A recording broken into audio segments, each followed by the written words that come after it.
नमस्कार, महाराष्ट्र T24 में मैं मनीष टेमरे आप सभी का स्वागत करता हूं। आइए देखते हैं विदेश की कुछ खास खबरें।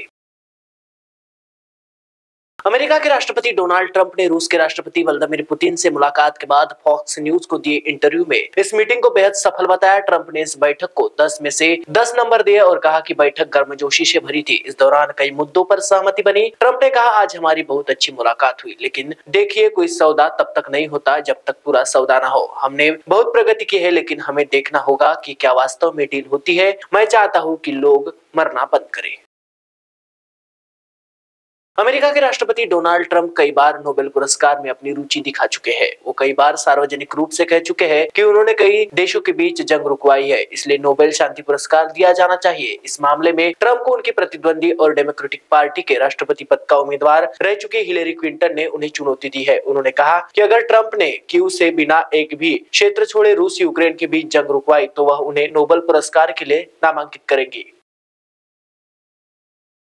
यूक्रेन के राष्ट्रपति व्लादिमीर जेलेंस्की ने शुक्रवार 15 अगस्त 2025 को कहा कि अलास्का में हाई लेवल मीटिंग के दिन भी रूस के लगातार हमले यह दिखाते हैं कि मॉस्को का युद्ध समाप्त करने का कोई इरादा नहीं है। जेलेंस्की की ये टिप्पणी अमेरिकी राष्ट्रपति ट्रंप और रूसी राष्ट्रपति पुतिन की मीटिंग से पहले आई थी। दोनों नेताओं के बीच बातचीत लगभग 3 साल से जारी संघर्ष को समाप्त करने के प्रयासों का हिस्सा है। सोशल मीडिया पर पोस्ट करते हुए जेलेंस्की ने लिखा कि बातचीत के दिन भी रूसी लोग हत्याएं कर रहे हैं और यह बहुत कुछ कहता है। उन्होंने स्पष्ट किया कि यूक्रेन वाशिंगटन और यूरोपीय सहयोगियों के साथ मिलकर युद्ध का न्यायोचित अंत करने पर काम कर रहा है और अमेरिका से मजबूत रुख की उम्मीद है।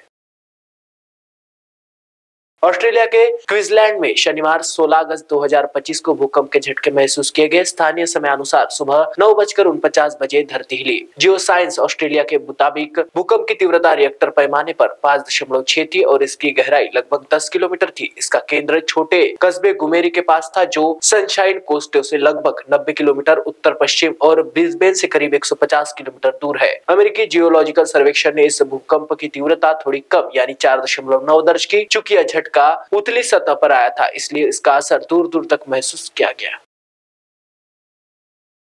रूस के राष्ट्रपति व्लादिमीर पुतिन ने शुक्रवार को भारत के स्वतंत्रता दिवस पर राष्ट्रपति द्रौपदी मुर्मू और प्रधानमंत्री नरेंद्र मोदी को बधाई दी। भारत आज अपना 79वां स्वतंत्रता दिवस मना रहा है। पुतिन ने अपने संदेश में भारत के विकास और अंतर्राष्ट्रीय मुद्दों को सुलझाने में उसकी भूमिका की तारीफ की। पुतिन ने लिखा कि भारत ने सामाजिक, आर्थिक, वैज्ञानिक, तकनीकी समेत कई क्षेत्रों में मान्यता प्राप्त सफलताएं हासिल की है। भारत का पूरी दुनिया में सम्मान और इंटरनेशनल मैटर्स को सुलझाने में वह महत्वपूर्ण भूमिका निभाता है। व्लादिमीर पुतिन ने राष्ट्रपति मुर्मू और पीएम मोदी को भेजे संदेश में कहा कि भारत ने सामाजिक, आर्थिक, वैज्ञानिक, तकनीकी और अन्य क्षेत्रों में व्यापक रूप से मान्यता प्राप्त सफलताएं हासिल की है। आपके देश को वैश्विक मंच पर उचित सम्मान प्राप्त है और अंतर्राष्ट्रीय एजेंडे के तहत आने वाले प्रमुख मुद्दों के समाधान में भारत सक्रिय रूप से योगदान देता है।